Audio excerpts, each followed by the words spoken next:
Semi-D freehold dekat Shah Alam. Saiz tanah dia 4,800 kaki persegi. Bapak punya besar. Hari ni saya berada di Taman Rafflesia dekat Kampung Lombong, Shah Alam. Dan yang istimewanya rumah semi-D ni memang betul-betul luas. Jom kita tengok rumah ni. Rumah ni corner lot memang best sebab apa? Dia dah lah corner lot, dia semi-D. Lepas tu tanah luas gila. Rumah ni saiz dia 1,200. Tapi luas tanah ni secara keseluruhan dia 4,800.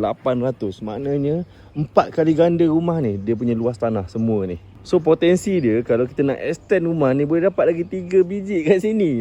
Memang best, memang berbaloi.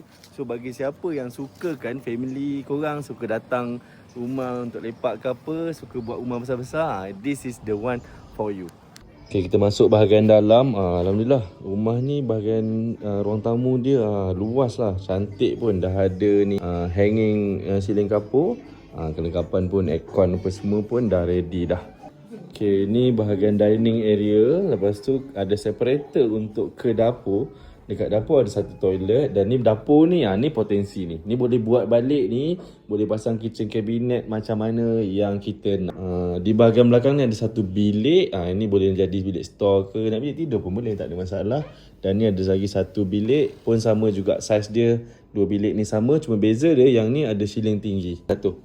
Dan ini adalah master bedroom dia. Memang luas lah master bedroom dia. Luas ke depan. Dan ada juga toilet. Ini ada view dekat luar. Untuk bahagian depan. Tengok ni. Rumah ni siap ada auto gate free. Ni semua baru install. Memang untung lah kepada siapa yang membeli rumah ni.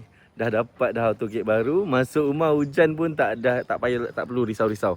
Okey, korang pun dah tengok betapa luasnya rumah ni. Jadi jika anda berminat, jangan lupa terus kontak saya, Duan Jual Rumah. Assalamualaikum, bye-bye.